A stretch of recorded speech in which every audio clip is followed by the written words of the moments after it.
أيها الذين آمنوا اتقوا الله حق تقاته ولا تموتن إلا وأنتم مسلمون يا أيها الناس اتقوا ربكم الذي خلقكم من نفس واحدة وخلق منها زوجها وبث منهما رجالا كثيرا ونساء واتقوا الله الذي تساءلون به والأرحام إن الله كان عليكم رقيبا يا أيها الذين آمنوا اتقوا الله وقولوا قولا سديدا يصلح لكم أعمالكم ويغفر لكم ذنوبكم ومن يطع الله ورسوله فقد فاز فوزا عظيما. قال الله تبارك وتعالى في القرآن المجيد أعوذ بالله من الشيطان الرجيم وإذا أنعمنا على الإنسان أعرض ونأى بجانبه وإذا مسه الضر فذو دعاء عريض. محترم حاضرین جمعہ، عزیز ماں اور بہنوں، ہم جس دور اور جن حالات سے گزر رہے ہیں تو وہ سماج اور معاشرے کے ایک فرد ہونے کے ناطے اکثر و بیشتر معاملات جہاں ہمارے سماج اور معاشرے میں پنپ رہے ہوتے ہیں، رونما ہوتے ہیں، تو وہ ہماری نظروں میں اور ہمارے مشاہدے میں ہوتے ہیں، اور انسان من جملہ طور پر ہم اس بات کو محسوس کرتے ہیں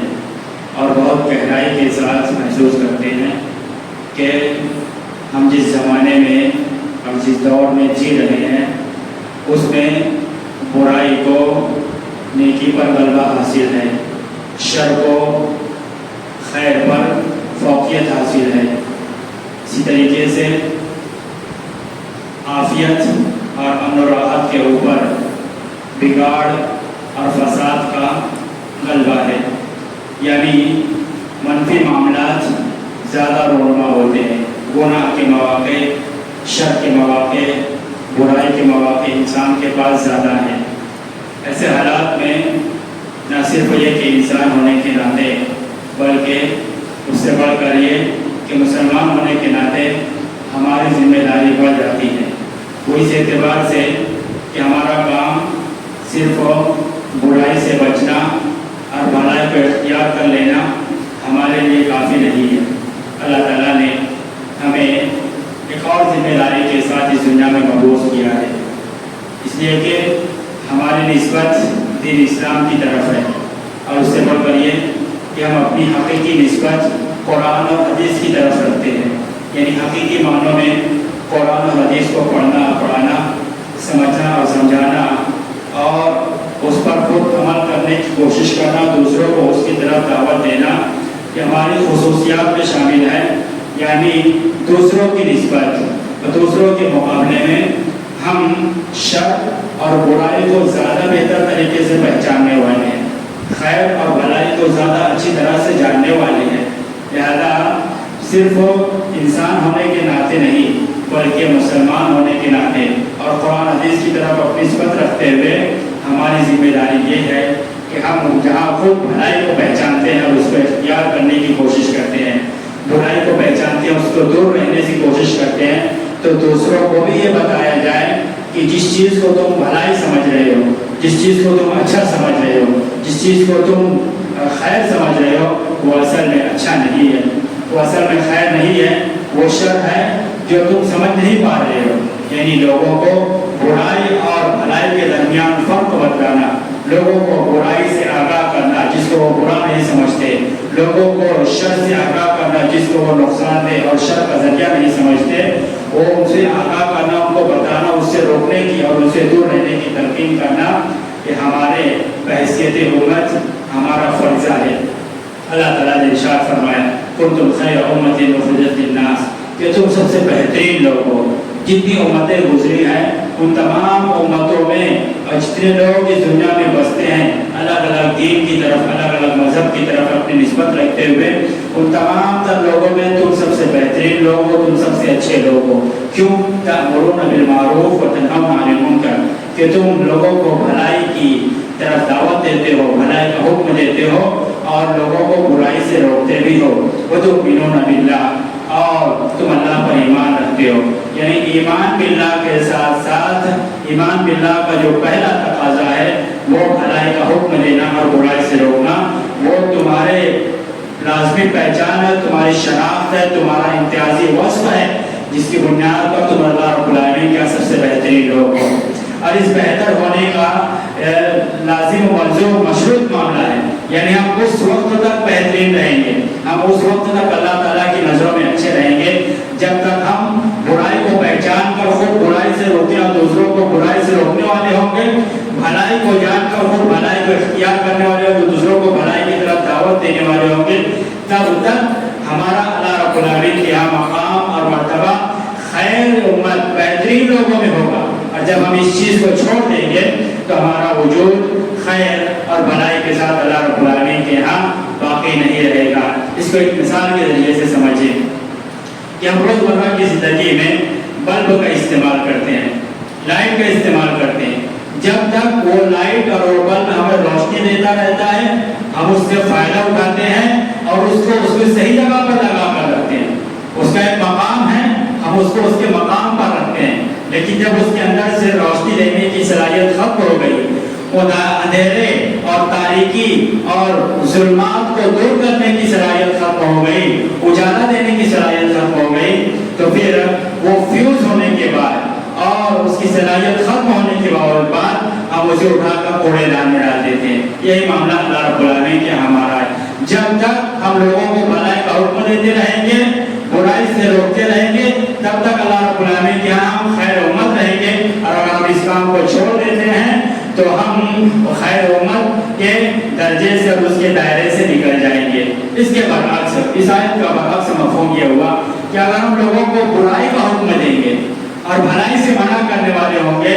تو خیر کی بجائے سب سے برے لوگ اور سب سے قبیح لوگ اللہ رب العالمین کے یہاں وہی لوگ ہوں گے جو لوگوں کو برائی کا حکم دیتے ہیں، بھلائی سے روکتے ہیں. یہ منافقین کی پہچان ہے. اللہ تعالیٰ نے فرمایا کہ منافقین آپس میں ایک دوسرے کے دوست ہیں اور ان کا معاملہ یہ ہے کہ یأمرون بالمنکر وینہون عن المعروف، وہ لوگوں کو منکر کا برائی کا حکم دیتے ہیں اور بھلائی سے منع کرتے ہیں. کل ملا کر یہ معلوم ہوا کہ اس زمانے میں موجودہ دور میں برائی کا غلبہ ہے اور برائی کا غلبہ اس قدر ہے کہ لوگ برائی کو برا سمجھنا چھوڑ دیے ہیں. برائی کا احساس، گناہ کا احساس لوگوں کے دلوں سے ختم ہو گیا ہے. لوگوں کے اندر شرم و حیا کا وہ مادہ باقی نہیں رہا جو کبھی مسلمانوں کی پہچان ہوا کرتی تھی. اور اس سے بڑھ کر یہ کہ اب جہاں برائی کو برا سمجھنے کا احساس ختم ہوا تو وہیں لوگ اس برائی کو اچھا سمجھنے لگے، اس برائی کی طرف دعوت دیتے ہیں، اس برائی کو اختیار کرنے میں اپنے لیے فخر محسوس کرتے ہیں، اپنی شان سمجھتے ہیں. نتیجتاً ہمارے سماج اور معاشرے کا نتیجہ بھی اللہ رب العالمین کے یہاں ہماری امید کے برخلاف ہی ہوگا. مختلف قسم کے عذاب ہوں گے، مختلف قسم کی مصیبتیں ہوں گی، پریشانیاں ہوں گی اور دشمنوں کا تسلط ہوگا اور نتیجے میں مسلمان اللہ رب العالمین کے یہاں کسی طرح کی کسی مقام اور مرتبے کے لائق نہیں رہیں گے. اللہ رب العالمین نے ایک بستی کی مثال دیتے ہوئے ارشاد فرمایا کہ دیکھو جو گناہ تم کرتے ہو، جو نافرمانی والے کام تم کرتے ہو، اس کا اثر تمہاری اپنی ذات پر بھی ہوتا ہے، تمہاری اپنی شخصیت داغدار ہوتی ہے، تمہارا دین متاثر ہوتا ہے، ایمان میں کمزوری آتی ہے، توحید میں کمزوری آتی ہے، آدمی کے اندر گناہ کرنے کا حوصلہ طاقت اور قوت بڑھ جاتی ہے، اس کے جسم کمزور ہوتے ہیں، اس کی صلاحیتیں کمزور ہوتی ہیں. اور اس سے بڑھ کر یہ کہ جب گناہ رفتہ رفتہ سماج اور معاشرے میں بڑھنے لگے، رفتہ رفتہ لوگ اس گناہ کو اختیار کرنے لگے، سماج اور معاشرے میں گناہ عام ہوتا جائے تو پھر آدمی کی انفرادی زندگی سے بڑھ کر اجتماعی زندگی پر اس گناہ کا اثر واقع ہوتا ہے. اللہ تعالیٰ نے ارشاد فرمایا وَضَرَبَ اللَّهُ مَثَلًا قَرْيَةً كَانَتْ آمِنَةً مُطْمَئِنَّةً کہ اللہ رب العالمین نے ایک بستی کی مثال بیان کی. وہ بستی کا معاملہ کیا تھا؟ كَانَتْ آمِنَةً مُطْمَئِنَّةً، وہ بڑی مطمئن تھی، بڑی خوشحال تھی، امن و امان میں تھی، خیر و عافیت سے تھی، راحت و سکون کے ساتھ ان کی زندگی گزر رہی تھی. پوری بستی کے لوگ، پورے سماج اور معاشرے کے لوگ بڑے خوشحال تھے، بڑے امن و سکون سے تھے. لیکن کیا ہوا کہ كانت آمنة مطمئنة يأتيها رزقها رغدا من كل مكان، ان کے پاس رزق، فراوانی، روپیہ پیسہ، اناج، غلہ، فصلیں ہر جانب سے آ رہی تھی. یعنی ان کی زندگی ہر طرح کی نعمتوں میں گزر رہی تھی. وہ ہر طرح کی نعمتوں میں پل بڑھ رہے تھے، نتیجہ یہ ہوا کہ فکفر، انہوں نے اللہ تعالیٰ کی نعمت کی ناشکری کی۔ نعمت یہ ہے کہ ہمیں خوشحالی ملی ہے، نعمت یہ ہے کہ ہم امن و امان میں ہیں، نعمت یہ ہے کہ گناہ ہونے کے باوجود اللہ رب العالمین کا کوئی ایسا عذاب نازل نہیں ہوا جو پوری بستی کو، پورے سماج اور معاشرے کو اپنی لپیٹ میں لے لے۔ ہمارے اوپر کوئی ایسا مصیبت نازل نہیں ہوئی کہ ہم پورے سماج اور معاشرے کے اجتماعی طور پر سارے کے سارے لوگ اس مصیبت سے متاثر کر دیے جائیں اور جھنجھوڑ دیے جائیں۔ ابھی امن و امان ہے، گناہ اور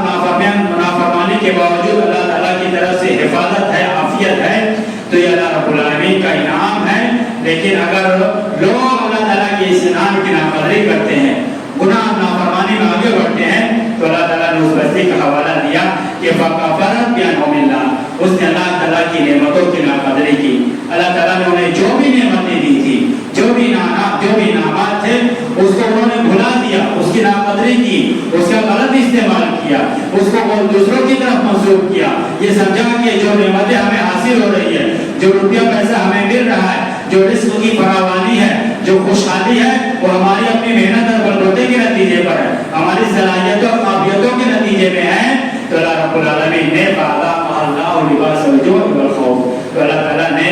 ان کے اوپر بھوک اور خوف کا سایہ مسلط کر دیا، یعنی قحط سالی ہو گئی، بارش روک لی گئی، اور ہر طرف قحط سالی کا، کساد بازاری کا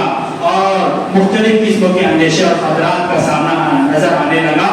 اور خوف مسلط ہو گیا کہ اب آگے کی زندگی کیسے گزرے گی، آگے کے حالات کیسے ہوں گے، ہمارے بچوں کا کیا ہوگا، ہماری نسلوں کا کیا ہوگا۔ تو اللہ تعالیٰ نے ایک مثال بیان کی، یہ مثال نصیحت کے واسطے بیان کی جاتی ہے، یہ مثال سبق حاصل کرنے کے لیے بیان کی جاتی ہے، یہ مثال ایک پیغام دیتی ہے کہ دیکھو اللہ تعالیٰ نے ایک عام بستی کی مثال بیان کی ہے، ایسا معاملہ جائز جس بستی کے لوگ اختیار کریں گے، نتیجہ وہی ہوگا جو اس بستی والوں کے ساتھ ہوا۔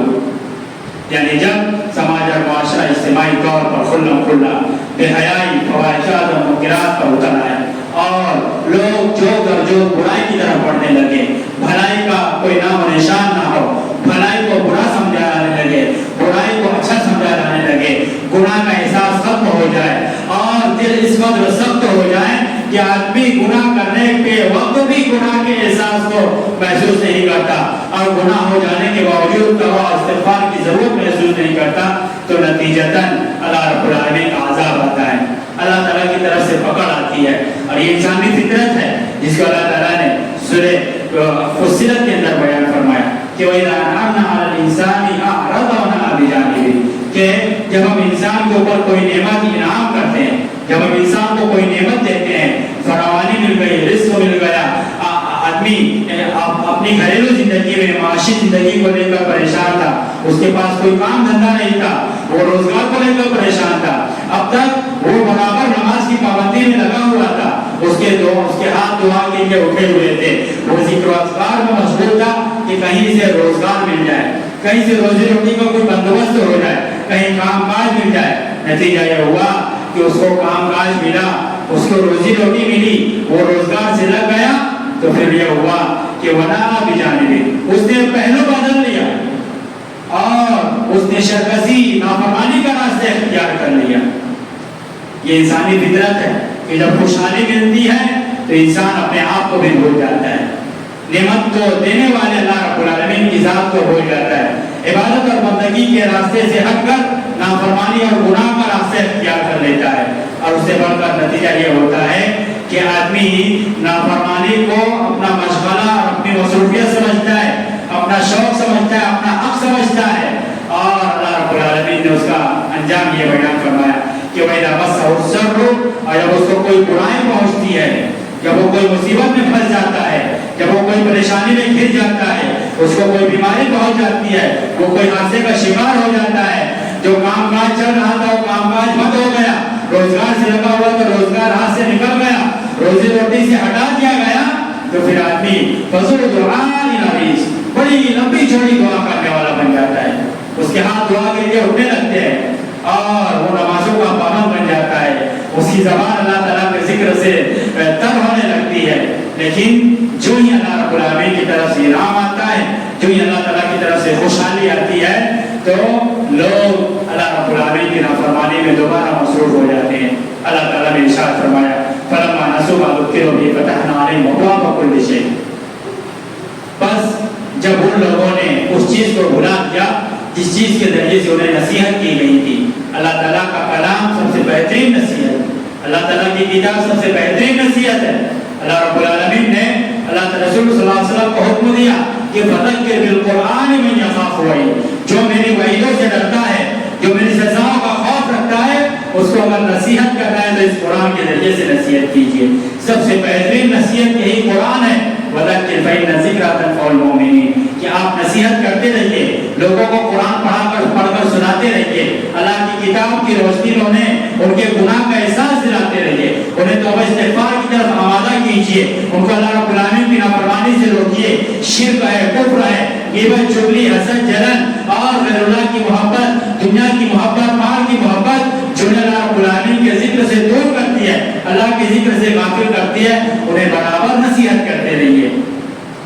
اس لیے کہ یہ نصیحت کرنا مومنوں کو فائدہ پہنچاتا ہے. جس کے دل میں ایمان ہے, جس کے دل میں اللہ رب العالمین کا خوف ہے, جس کے دل میں اللہ تعالیٰ کی خشیت ہے, جو آخرت میں اللہ رب العالمین کے سامنے حساب کتاب دینے سے ڈرتا ہے, تو وہ ضرور اس نصیحت سے فائدہ اٹھائے گا. اللہ رب العالمین نے اس چیزوں کو آزمائش اور امتحان کا ذریعہ بتایا. فرمایا یا ایھا الذین آمنوا ان من ازواجکم واولادکم فتنہ عدو لکم فاحذروہم, کہ اے ایمان والو, یقیناً تمہاری بیویاں اور تمہاری اولادیں یہ تمہارے لیے تمہارے دشمن ہیں, لہذا ان سے بچ کر رہو. یعنی اولاد اور مال کے چکر میں پڑ کر اپنی زندگی کے مقصد کو, اللہ تعالیٰ کی عبادت اور بندگی کے راستے کو نہ بھولو. تو اللہ نے ارشاد فرمایا فلما نسوا ما ذکروا بہ, جس چیز کے ذریعے سے انہیں نصیحت کی گئی تھی, جب انہوں نے اسی چیز کو بھلا دی, قرآن سے نصیحت کی گئی, قرآن کو بھلا دیا, حدیث کی روشنی میں نصیحت کی گئی, حدیث کو بھلا دیا, گزشتہ قوموں کی ہلاکت کا تذکرہ کر کے نصیحت کی گئی, گزشتہ قوموں کی ہلاکت کو بھلا دیا, تو فتحنا علیہم ابواب کل شیء. اللہ تعالیٰ امتحان کیسے لیتا ہے؟ فتحنا علیہم ابواب کل شیء, ان پر ہر جانب سے نعمتوں کے دروازے کھول دیے گئے, ہر طرف سے رزق آ رہا ہے, ہر طرف سے خوشحالی ہے, کسی طرح کا کوئی خوف نہیں, کسی طرح کا کوئی اندیشہ نہیں, کسی طرح کی کوئی پریشانی اور مصیبت نہیں ہے. اور اللہ تعالیٰ نے پھر نتیجہ یہ بیان کیا حتی اذا فرحوا بما اوتوا, جہاں تک کہ جب ان چیزوں میں مگن ہو گئے, جو چیزیں انہیں دی گئی تھی, جو نعمتیں انہیں حاصل ہو رہی تھی, جو خوشحالی انہیں ملی ہوئی تھی, جب وہ اس میں پوری طرح سے بدمست ہو گئے, پوری طرح سے مگن ہو گئے, مشغول ہو گئے, ان نعمتوں کا ناجائز اور جائز طریقے سے استعمال کرنے لگے, روپیے پیسے کو صحیح اور غلط جگہوں پر خرچ کرنے لگے, اللہ رب العالمین کی نعمتوں کا اپنے شوق کے لیے استعمال کرنے لگے, اور فقر و بباہات میں مبتلا ہو گئے, دوسروں کو حقیر سمجھنے لگے, اپنے آپ کو بڑا پارسا سمجھنے لگے, تو اللہ تعالیٰ نے ارشاد فرمایا اخذناہم, تو ہم نے ان کو پکڑ لیا. حتی اذا فرحوا بما اوتوا اخذناہم بغتۃ, ہم نے ان کو اچانک پکڑ کے فیضا ہم مبلسون, اور وہ بالکل بے بس کر دیے گئے, اس میں عذاب میں مصیبت میں پوری طرح سے جکڑ دیے گئے. یہ باتیں بتانے کا مقصد یہ ہے کہ ابھی گزشتہ دنوں, ابھی 2-4 روز پہلے تک ہمارا معاملہ بہت مختلف تھا. ہر طرف دعائیں ہو رہی تھی, بارش کا سلسلہ رکا ہوا تھا, اللہ تعالیٰ کی رحمت ہم سے رکی ہوئی تھی, تو لوگ مسلسل دعا میں مشغول تھے, ذکر و اذکار کا اہتمام ہو رہا تھا, اور تو اور لوگ دین کے نام پر بے دینی کو عام کر رہے تھے. آیت کریمہ کا ورد ہو رہا تھا, آیت کریمہ کے ورد کی مجلسیں منعقد ہو رہی تھی,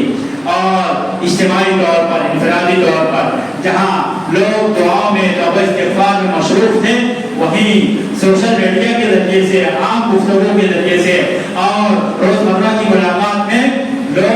لوگوں کو اچھے کاموں کی دعوت اور گناہ سے توبہ استغفار اور اللہ رب العالمین کی طرف رجوع کرنے کی تلقین کر رہے تھے.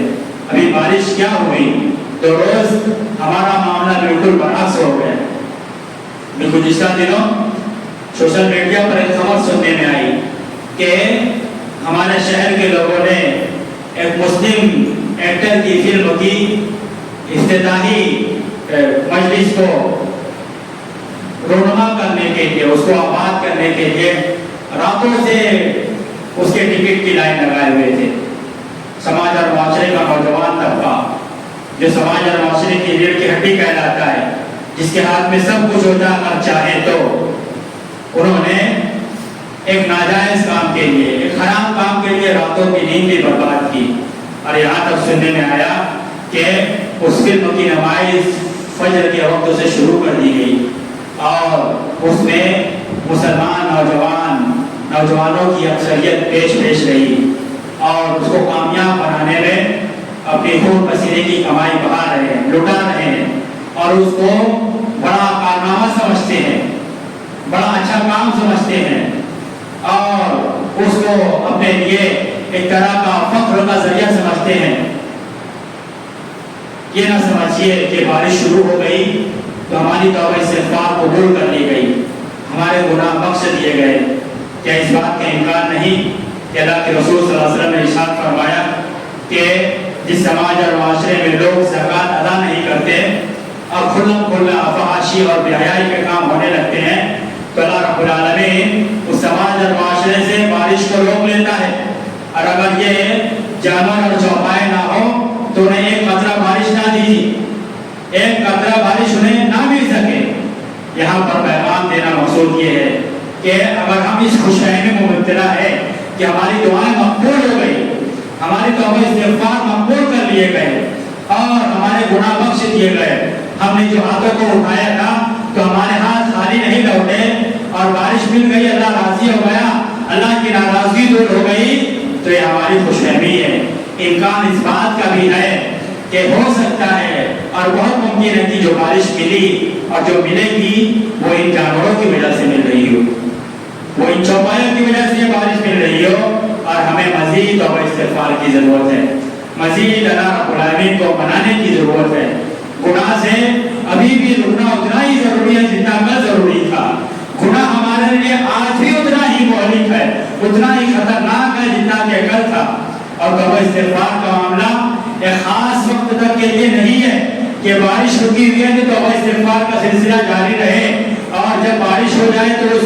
دعا سے، اس عبادت سے روبرداری اختیار کر دی جائے، بلکہ اگر ہم اپنے نامہ اعمال کا جائزہ لیں تو ہر شخص اپنے خلاف خود فیصلہ سنائے گا۔ اپنے نامہ اعمال کا جائزہ لے کر خود آدمی اپنے بارے میں یہ فیصلہ کرے گا کہ اس کے نامہ اعمال میں گناہ زیادہ ہے، نیکیاں کم ہیں، گناہوں کی کثرت ہے، چھوٹے بڑے گناہوں کی بھرمار ہے۔ اور ہم جس قدر گناہوں میں اپنے اوقات کو گزارتے ہیں، ہمارا زیادہ تر وقت جس طرح سے اللہ کی نافرمانی میں گزرتا ہے، اللہ اور اس کے رسول کی مخالفت میں گزرتا ہے، تو اس کے مقابلے میں توبہ استغفار کا معاملہ اتنا ہی کم، بہت تھوڑا اور بالکل نہ کے برابر نظر آتا ہے۔ ہمارے گناہ جس قدر ہیں توبہ استغفار اس قدر شدت کے ساتھ، کثرت کے ساتھ ہونی چاہیے، اس لیے کہ یہ ہمارے گناہ جو بارش کے رکنے کا سبب بنے گے، یہ ہمارے آج کل کے ہفتے دو ہفتے کے، مہینے دو مہینے کے گناہ نہیں ہے، یہ تو اس وقت سے ہمارے گناہوں کا سلسلہ ہے جب سے ہمیں ہوش حوالہ، جب سے شیطان ہمارے اوپر غلبہ پا گیا، ہم نفسانی خواہشات کے اسیر اور غلام بن گئے، تب سے ہم گناہ پر گناہ کر رہے ہیں۔ لیکن اگر روزانہ کا پیمانہ نکالا جائے، روزانہ کا گراف نکالا جائے، تو بھی روزانہ ہم جتنے گناہ کرتے ہیں یا روزانہ ہم سے جتنے گناہ ہوتے ہیں تو کیا ہم اتنی ہی توبہ کرتے ہیں، اتنے ہی استغفار کے لیے ہمارے ہاتھوں اللہ تعالیٰ کی بارگاہ میں ہوتے ہیں؟ ہر چیز نہیں۔ تو مطلب یہ ہے کہ ابھی بھی ہمارے نامہ عمل میں گناہوں کی کثرت ہے، توبہ استغفار کی بڑی کمی ہے۔ اور یہ نہ سمجھیے کہ بارش ہو گئی یا بارش کا موسم نکل گیا یا پانی کی قلت کا جو اندیشہ اور خطرہ منڈلا رہا تھا اور وہ دور ہو گیا تو ہمیں توبہ استغفار کی ضرورت نہیں ہے۔ توبہ استغفار عظیم ترین عبادت ہے۔ اللہ کے رسول صلی اللہ علیہ وسلم کے بارے میں اللہ تعالیٰ نے ارشاد فرمایا لیغفر لك الله ما تقدم من ذنبك وما تأخر، کہ اے اللہ کے رسول آپ کے اگلے اور پچھلے سارے گناہ بخش دیے گئے۔ اللہ تعالیٰ نے اپنے فضل و کرم سے آپ کے سارے گناہوں کو معاف کر دیا ہے، بخش دیا ہے۔ اس کے باوجود نبی کریم صلی اللہ علیہ وسلم اپنا روزمرہ کا معمول بتاتے ہیں، اپنا حال بیان کرتے ہیں کہ میں اللہ تعالیٰ کی بارگاہ میں روزانہ 100 مرتبہ استغفار کرتا ہوں، 70 مرتبہ استغفار کرتا ہوں، استغفر اللہ و اتوب الیہ کثرت کے ساتھ پڑھتا رہتا ہوں۔ ہم کتنا پڑھتے ہیں؟ استغفرullah